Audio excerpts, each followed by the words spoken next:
Hello and welcome to Autofocus.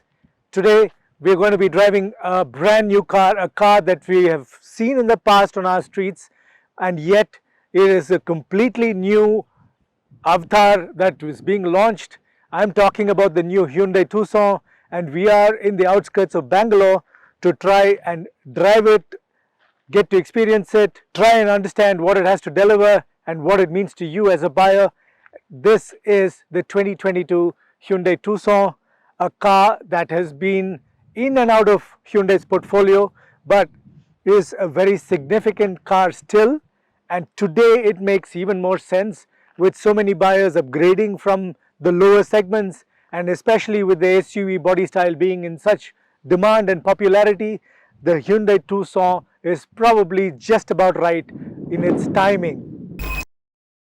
So the 2022 Hyundai Tucson, as you can see, is completely different from the Tucson that we've seen in the past. It is offered in two different wheelbases around the world in different markets. What we get, of course, it's 2.75 meters wheelbase is the long wheelbase version. Total length is about 4.6 meters. It is one of the larger SUVs in the market, but because of its new crossover profile, it does seem like it's a smaller vehicle than it actually is. The width, the footprint and the stance, as you can see, of course, is still quite sizable, and that gives it full family size SUV. Design though is a little deceptive, and all of those geometric profiles and designs that it gets in the front gives it a sort of a crossover feel which is still very modern. Typical of Hyundai to bring some novel elements into the design, and that's what you see with the LED array here, getting a very high-tech. When it is switched off, it merges with the grille, and when it is on, you can see the LEDs shine right through the panels. It does give it pleasant countenance, and all of those lines on the bonnet slab and the design gives it a sharper, more modern look. All of those geometric angles and designs have been carried forward into the side profile too. As you can see, of course, the crossover profile coming from the steeply raked A-pillar, and all of those surfacing, some might say, is a bit in excess.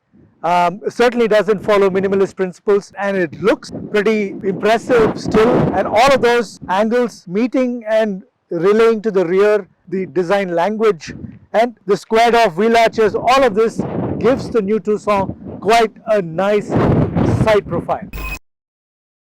The rear especially gets a very neat treatment.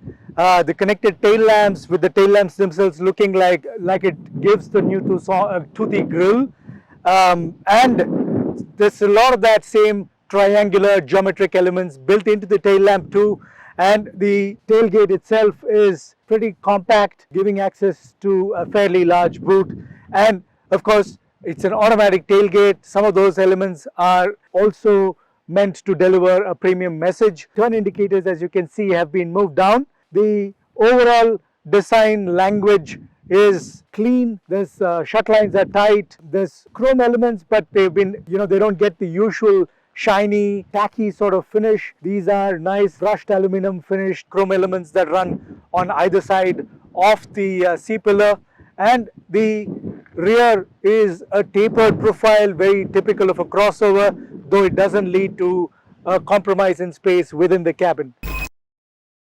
New Tucson has a completely new dashboard. A lot of this interior layout and the dashboard layout is almost minimalist, a very clean, flush finish, very simplistic and at the same time very modern. That's what I would call the new Tucson's cabin. You get a lot of premium bits, of course, trying very consciously to deliver that image of premiumness and perceived quality, and being successful at it. That's what I would say. The premium perforated leatherette upholstery, especially the front two seats, of course, getting heating and cooled functions, very, very useful during the summer. Of course, I would say the heater is not going to be very useful for Indian conditions, but that's what you get. And concealed air conditioning vents in the front, doing a good job of cooling the cabin pretty quickly. A panoramic sunroof that really streams down the light from the roof, and a clean, flush finished center fascia with fully automatic climate control and very neatly integrated infotainment screen. In addition, you get Bose speakers for the music system, you get wireless charging, though of course it still doesn't have wireless Apple CarPlay and Android Auto. So I'm in the rear seat of the new Tucson, and as you can see, there is considerable amount of legroom available, lots and lots of headroom. I would assume even a 6-footer should be fairly comfortable sitting in the rear seat of the new Tucson.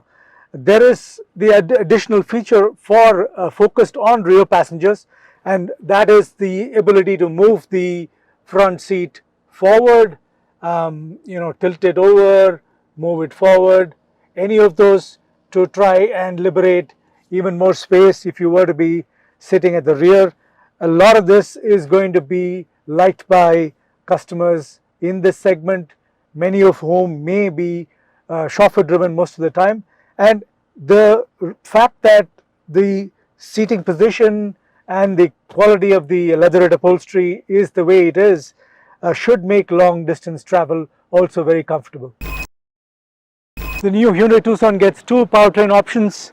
Both of them are 2-liter engines, 4 cylinders, and one of them of course is this turbocharged 2-liter diesel engine that we've been driving through the day today, delivering 186 PS of peak power and 416 Newton meters of peak torque. This engine is extremely usable. Of course, most diesels are great in slow moving traffic and at the same time can stretch their legs and deliver you that sort of quick acceleration on the highway that you might look for. Quick overtakes possible. This is of course paired with an 8-speed automatic transmission, and this particular one that we've been driving today also gets the all-wheel drive option, and there is 4 drive modes to choose from and 3 H-track, as Hyundai calls it. H-track, all-wheel drive, modes to drive starting from sand, mud and snow. This engine is one of the highlights of the new Tucson.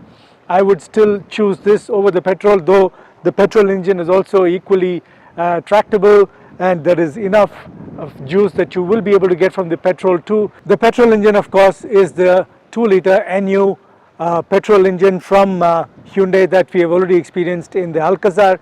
In the Alcazar, the engine is tuned slightly differently versus the petrol in the new Tucson.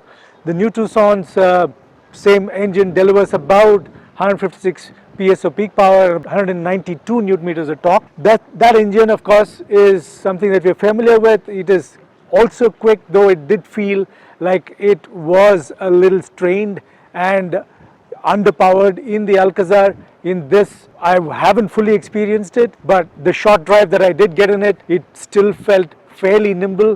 One of the things I like about the new Tucson of course is the way that it's been packaged and the way the cabin feels cozy and quiet, but at the same time I would have liked the ride to have been a little firmer. I thought the suspension settings have been put at extra comfort level. There is a bit of body roll even in this diesel that we've been driving today. I would have liked the suspension to be a little firmer. That said, on clean tarmac it is an extremely comfortable ride, and even for rear passengers I'm certain will be very, very comfortable. So that's the new Hyundai Tucson. We have been driving it through the morning today. The Alcazar has been its flagship till now. The new Tucson now takes over, and you do get a fair choice with the new Tucson, petrol and or a diesel engine. 2 powertrains to choose from, of course only automatic transmissions, but you also do get 2 trim variants to choose from. One is the Platinum and the other the Signature trim variant. Both the trim variants are fairly loaded, but if you are looking for an all-wheel drive option, you'll have to choose the Signature with the diesel powertrain. The petrol doesn't get the all-wheel drive. We've been driving the all-wheel drive diesel variant all morning. Nice pickup and acceleration, a quiet cabin, well insulated, doesn't quite feel like a diesel when you're in the cabin. Quick on the uptake. There's a lot that you can do with the diesel powertrain. Of course, you're also not getting steering mounted paddle shifters, something that I would have liked, but it is still a significant new addition to Hyundai's portfolio. The new Tucson is still quite exciting to drive. In addition to a host of automated functions in the cabin, the top trim Hyundai Tucson also gets a fairly large suite of ADAS functions. In short, advanced driver assistance systems. making this a level 2 autonomous vehicle. Many of the key functions will be useful in Indian conditions too. If you've been wondering whether these are too advanced and won't work in Indian road conditions, lane keeping and follow assist, forward collision warning assistance and avoidance, adaptive cruise control and blind spot warning were some of the features that really helped me during my test drive. It is something that you will have to get used to and will have to learn to trust the vehicle, but it is something that can come in handy during your drives.